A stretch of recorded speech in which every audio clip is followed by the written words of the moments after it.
Hello Gujarat, કેમ છો? હું છું વિવેક. ગુજરાત રાજ્યના માહિતી ખાતા દ્વારા નિર્મિત પોડકાસ્ટ સિરીઝ ઇન્ફો ડાયરીઝમાં આપનું સ્વાગત છે. મિત્રો, આજે આપણે શિક્ષક દિન ઉજવી રહ્યા છીએ. આમ તો ગુરુર બ્રહ્મા, ગુરુર વિષ્ણુ, ગુરુર દેવો મહેશ્વર, ગુરુ સાક્ષાત પરબ્રહ્મ, તસ્મૈ શ્રી ગુરુવે નમઃ. ગુરુને આપણે ભગવાન સમકક્ષ મૂકતા હોઈએ છીએ, એ આપણી સંસ્કૃતિ છે. પણ આજનો દિવસ આપણે ડૉક્ટર સર્વપલ્લી રાધાકૃષ્ણનની યાદમાં અને તેમના સન્માનમાં ઉજવીએ છીએ. શિક્ષકની ખૂબ મહત્વની ભૂમિકા સમાજ માટે અને માનવ જીવન માટે છે જ. માટે ચાણક્યએ કહ્યું છે કે શિક્ષક કભી સામાન્ય નહીં હોતા, નિર્માણ और પ્રલય उसकी गोद में पलते हैं. ત્યારે આજના શિક્ષક દિવસે આપણે શિક્ષણ, શિક્ષક, સમાજ અને સરકાર આ તમામ પાસાઓ ઉપર વાત કરવી છે. અને મને ખૂબ જ આનંદ છે કે આજે મારી સાથે એક એવા વ્યક્તિ છે કે જેમણે શિક્ષકો અને શિક્ષણ માટે પોતાની જિંદગીના 27 વર્ષ સમર્પિત કર્યા છે. 1952માં સ્થપાયેલી એજી ટીચર્સ કોલેજના પ્રિન્સિપલ ડૉક્ટર કૌશલ યાદવ મેમ આપણી સાથે છે. કૌશલ મેમ, આપનું ખૂબ ખૂબ સ્વાગત છે અમારી આ પોડકાસ્ટ સિરીઝમાં. જે રીતે મેં વાત કરી કે શિક્ષકની આટલી મહત્વની ભૂમિકા છે અને તમે ઓલમોસ્ટ 3 દાયકા શિક્ષણ જગત માટે આપી ચૂક્યા છો, તો સૌથી પહેલાં તમારા વિશે જાણવું છે. તમે જ્યારે ભણવાની શરૂઆત કરી હશે, કારકિર્દીના પ્રથમ પગથિયા હશો, ઘણા બધા વિકલ્પો હશે, એ વખતે શિક્ષણને પસંદ કરવાની શું જરૂરિયાત અથવા તો કયો વિચાર કે જેના કારણે આ ક્ષેત્રમાં આવ્યા, અને શું એ વિચાર આજે સાકાર થઈ રહ્યો છે? સૌ પ્રથમ તો શિક્ષક દિનની સર્વે ગરવી ગુજરાતોને શુભેચ્છા. શિક્ષકત્વ એ મારા લોહીમાં છે એવું કહું તો ચાલે. હું ખૂબ નસીબદાર છું કે મને એવા શિક્ષકો મળ્યા કે જે ભણાવતા હતા અને વર્ગમાં હું બેસતી હતી ત્યારથી મને એવું થતું હતું કે મારે શિક્ષક બનવું જોઈએ. અને એટલે શિક્ષક તરીકેની મારી કારકિર્દીની શરૂઆત એ સ્કૂલ એજ્યુથી થઈ. શાળા શિક્ષકમાંથી હું એજી ટીચર્સ કોલેજમાં અધ્યાપક તરીકે જોડાઈ અને આજે અહીંયા છેલ્લા 5 વર્ષથી હું પ્રિન્સિપલ તરીકે છું. શિક્ષકનો દરજ્જો એ વખતે સમાજમાં જે હતો અને આજે જે છે એમાં ચોક્કસ થોડો બદલાવ આવ્યો છે. પણ આજે પણ શિક્ષકનું માન, સન્માન સમાજમાં એટલું જ છે એવું હું ખૂબ ગર્વ સાથે કહી શકું છું. અને એટલે આ પ્રોફેશનમાં હું આવી છું એનો મને ભારોભાર સંતોષ છે અને એની સાથે હું કામ કરું છું અને નવા નવા શિક્ષકો અમે તૈયાર કરીએ છીએ એનો અમને ખૂબ આનંદ છે. બિલકુલ. અને ખાસ કરી શિક્ષક સમાજમાં કયા પ્રકારે પરિવર્તન લાવવા સક્ષમ છે તમારી દ્રષ્ટિએ? શિક્ષકની ભૂમિકા અને શિક્ષકનું સમાજમાં મહત્વ, અથવા એમ કહી શકાય કે શિક્ષક એ સમાજ સુધારકની ભૂમિકામાં પણ મુકાય છે. એ બાબતની ખરાઈ તો અમદાવાદમાં કે વિશ્વભરમાં જ્યારે શ્રેષ્ઠીઓ એ શિક્ષણ સંસ્થાઓ શરૂ કરવા માટે દાન આપે છે ને, એ જ પુરવાર કરે છે કે શિક્ષકનું સમાજમાં એક અનેરું સ્થાન છે. સમાજને જરૂરી છે એ શિક્ષક જ્યારે આપે છે તો શિક્ષકની ભૂમિકા સમાજમાં જળવાયેલી રહે છે. સમાજને શું જોઈએ છે? સમાજ સતત પરિવર્તનશીલ છે અને એટલે જ શિક્ષકે પણ પરિવર્તનશીલ રહેવું જોઈએ, તો જ સમાજ એની કિંમત કરતો થાય છે.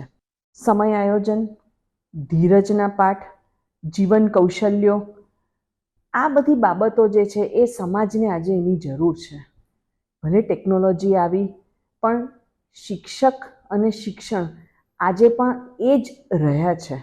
કમનસીબી આપણા સમાજની દિશામાં એક એવી બનતી હોય છે કે શિક્ષણને આપણે શાળા કે કોલેજના બિલ્ડિંગ સાથે જોડી દઈએ છીએ અને એટલા માટે આપણને એવું જ થાય છે કે શિક્ષક એટલે શાળામાં જે જાય છે એ શિક્ષક છે અથવા કોલેજમાં જે ભણાવે છે એ શિક્ષક છે.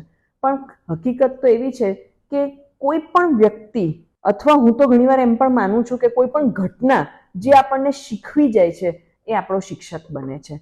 એટલે સમાજે આ દ્રષ્ટિકોણ એ ભાવિ પેઢીને આપવાની જરૂર છે કે teachers are not only in the institutes, પણ ટીચર એ બિયોન્ડ ધ ઇન્સ્ટિટ્યૂટ પણ છે.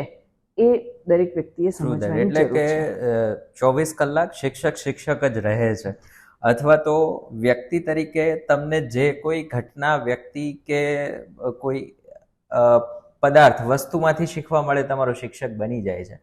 એક શિક્ષકો તૈયાર કરનાર વ્યક્તિ આપ છો, તો તમે શું ઈચ્છો કે એક શિક્ષક સમાજમાં સારું પ્રદાન કરી શકે? એના માટે એનામાં કઈ ક્વોલિટીઝ હોવી જોઈએ? સૌથી પહેલા તો છે ને, શિક્ષકનો જે વ્યવસાય છે ને એને એક માન આપવું એ સમાજની ફરજ છે. આજે તમે જુઓ તો સ્કૂલમાં કોઈ બાળકને એવું એના વાલી એવું નથી કહેતા કે ભાઈ તું ટીચર બનજે. આ એક બહુ કમનસીબી છે શિક્ષક પ્રશિક્ષણ સંસ્થાઓની કહી શકાય અથવા શિક્ષકની કહી શકાય. અને એટલે શિક્ષક બનવા જે વિદ્યાર્થી આવે છે ને એમાં બહુ 1% વિદ્યાર્થી જેવા હોય કે જે પોતે એવું વિચારતા હોય કે ના મારે ટીચર બનવું છે એટલે હું અહીંયા આવ્યો છું, અન્ય કોઈ પ્રોફેશન ન મળ્યું એટલે પછી હું ટીચિંગમાં આવીશ અને ટીચિંગ કરી શકીશ, એવું દરેક વ્યક્તિને લાગે છે. સમાજ પણ શિક્ષકની એવી જ ઓળખ રાખે છે. સમાજ પણ એવું જ વિચારે છે કે કોઈ પણ વ્યક્તિ ભણાવી શકે. શિક્ષણની વાત એક સામાન્ય સોસાયટીમાં ફરતો શાકવાળો કે ફેરિયો પણ સ્કૂલ અને શિક્ષકની વાત કરતો હોય છે, શિક્ષણની વાત કરતો હોય છે. એટલે સમાજે શિક્ષકોને માન આપવું જોઈએ એવું મારું ચોક્કસપણે માનવું છે. તો શિક્ષકની ગરિમા જળવાય અને વધુ સારા બુદ્ધિજીવી આ ક્ષેત્રમાં આવવા માટે તૈયાર થાય, તત્પર બને, એવું સમાજે આજે વિચારવાની ખૂબ જરૂર છે. આજે કોઈ બાળકને મોબાઈલથી કે ટેકનોલોજીના યુઝથી દૂર રાખવો એ અશક્ય બની જાય છે. તો ટેકનોલોજી આજે સૌથી પહેલા પડકારજનક ભૂમિકામાં કઈ રીતે છે? શું અનુભવાય છે સમાજમાં શિક્ષકોને? ટેકનોલોજી નડતરરૂપ છે ખરી? ઠેર ઠેર આપણે જોઈએ છે કે ડિજિટલ યુગ છે, ડિજિટાઇઝેશન ચાલી રહ્યું છે, આ બધી વસ્તુ બરાબર છે, પણ ડિજિટલ ડિસ્ટ્રેક્શન પણ એટલું જ છે અને એ બહુ જ નકારાત્મક અસરો વિદ્યાર્થી ઉપર છોડી જાય છે. ટેકનોલોજી એ આપણા બધાનું એક જીવનનું એક અવિભાજ્ય અંગ બની ગયું છે. એટલે વિદ્યાર્થીને ટેકનોલોજીથી દૂર કરવો એ અશક્ય છે અને હું એવું માનું પણ છું કે એવું કરવાની જરૂર પણ નથી. પણ ટેકનોલોજીની સાથે તમે એને કેવી રીતે શીખવી શકો એ હવે શિક્ષકે શીખવાનું છે. બરાબર. સ્માર્ટફોન આવ્યા, વિદ્યાર્થી સ્માર્ટફોનને વાપરી શકે છે અને આપણને બધાને એવું લાગે છે કે જનરેશન બહુ સ્માર્ટ થઈ ગઈ છે, પણ હકીકત એવી નથી. તમે જુઓ તો આજેથી 50-60 વર્ષ પહેલાં જેઓએ એજ્યુકેશન લીધું છે, જેણે સ્લેટ પેન ઉપર લખીને એજ્યુકેશન લીધું છે, એમનું ગણિત, એમની ભાષા એ આજના આ ટેકનોલોજી યુગના વિદ્યાર્થીઓ કરતાં અનેક ગણી સારી હતી કે જ્યાં શાળાઓમાં ખૂબ ઓછી નિમ્ન વ્યવસ્થાઓ હતી છતાં પણ એ શીખતા હતા. એટલે આ બધા મુદ્દા ઉપર આપણે શિક્ષક તરીકે વિચાર કરવો જોઈએ કે કેમ એ વખતે એવું હતું અને આજે આમ છે. શિક્ષકે ટેકનોલોજીની સાથે વિદ્યાર્થીને વિચાર તો કેવી રીતે કરવાનો છે ને એ માટે શિક્ષકે વિચારવાનું છે, જે ક્યાંક ચૂકાઈ ગયું હોય એવું મને હંમેશા લાગે છે. ટેકનોલોજીનું તમે પૂછ્યું, આર્ટિફિશિયલ ઇન્ટેલિજન્સની ગુંજ અત્યારે ઠેર ઠેર દેખાય છે. આપણા ભારતીય સમાજની એક બીજી પણ નબળાઈ કહો તો નબળાઈ કે શરત ચૂક કહો, જે શબ્દ વાપરો તે, પણ એમાં એવું છે કે કોઈ એક શબ્દ છે ને એ શબ્દ એ આખી પ્રક્રિયાનો પર્યાય બનાવી દઈએ છીએ આપણે. એટલે આજે આર્ટિફિશિયલ ઇન્ટેલિજન્સ કહીએ ને એના કરતાં તમે ચેટ જીપીટી કહો ને તો બધાને તરત સમજ પડી જાય. પણ ચેટ જીપીટીનો ઉપયોગ કરીએ છીએ કેવી રીતે એ આપણે સમજવાની જરૂર છે. ચેટ જીપીટી એ માત્ર કટ કોપી પેસ્ટ માટેનું એક સાધન નથી, પણ ઘણું બધું એમાં એના ઉપયોગ થકી તમે મેળવી શકો છો અને વિદ્યાર્થીને આપી શકો છો. ભાવિ પેઢીને આપણે ક્રિટિકલ થિંકર્સ બનાવવાના છે, એટલે ચિંતનાત્મક વિચાર કરે એવું આપણે બનાવવાનું છે, તૈયાર કરવાના છે. એનું કારણ એ છે કે દરેક જગ્યાએ શિક્ષક એની આંગળી પકડીને એને નવું શીખવાડવાનો નથી. વિદ્યાર્થી જાતે શીખતો થાય એના માટે આપણે આર્ટિફિશિયલ ઇન્ટેલિજન્સનો ઉપયોગ એ શિક્ષક જો કરે અને વિદ્યાર્થી પાસે પણ કરાવડાવે તો ચોક્કસ મને એવું લાગે છે કે ટેકનોલોજી એ શિક્ષણની પ્રક્રિયાને પોષક બની રહેશે. બિલકુલ. છેલ્લે આ પોડકાસ્ટના એન્ડ તરફ આપણે જઈ રહ્યા છીએ. એક નાનકડો મેસેજ યુથ માટે જે કદાચ વિચારે છે કે ભવિષ્યમાં શિક્ષક બની અને સમાજમાં સારું યોગદાન આપવું છે. હું એવું કહીશ કે આ પ્રોફેશન એ માનવીય અભિગમને વરેલું છે. ઘણા બધા વ્યવસાયો છે, માત્ર 2 જ વ્યવસાય એવા છે કે જે માનવીય અભિગમ સાથે કામ કરે છે. એક ડૉક્ટર પ્રોફેશન અને એક ટીચિંગ પ્રોફેશન. ડૉક્ટર જ્યારે યોગ્ય રીતે પોતાના પેશન્ટની સારવાર નથી કરી શકતું તો એનું શારીરિક મૃત્યુ થાય છે. પણ શિક્ષક જ્યારે યોગ્ય રીતે પોતાના વિદ્યાર્થી સાથે વર્તન નથી કરતો અથવા એને તૈયાર નથી કરી શકતો તો એ વિદ્યાર્થીનું માનસિક મૃત્યુ છે. એટલે આ બંને પ્રોફેશન એ સિક્કાની બે બાજુ જેવા છે, બંને એક સમાન છે. સમાજે જેમ ડૉક્ટરને માન આપે છે એ જ રીતે શિક્ષકને પણ માન આપવું જોઈએ. આ પહેલો મુદ્દો.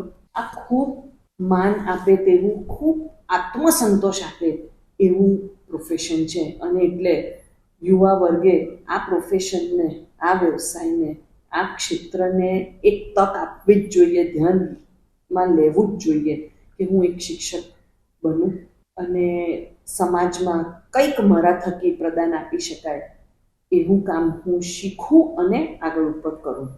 અને છેલ્લી વાત કે આજે આપણે જૈવિક ખેતીની વાતો ઘણી જગ્યાએ સાંભળીએ છીએ, એટલે હું એવું માનું છું કે આ શિક્ષક દિને જૈવિક ખેતીની સાથે સાથે જૈવિક શિક્ષણ, આવું જો સૂત્ર દરેક શિક્ષણ સંસ્થાઓ અને શિક્ષણ વિશે વિચારતી વ્યક્તિઓ અપનાવે તો ચોક્કસ આજે જે ચિત્ર છે એના કરતાં વધુ સમૃદ્ધ ચિત્ર આપણને ભવિષ્યમાં જોવા મળશે. બિલકુલ, એક સરસ દિશા નિર્દેશ તમે કર્યો છે કે જૈવિક શિક્ષણ થકી સુધારો બીજમાં થઈ શકે, વૃક્ષમાં નહીં.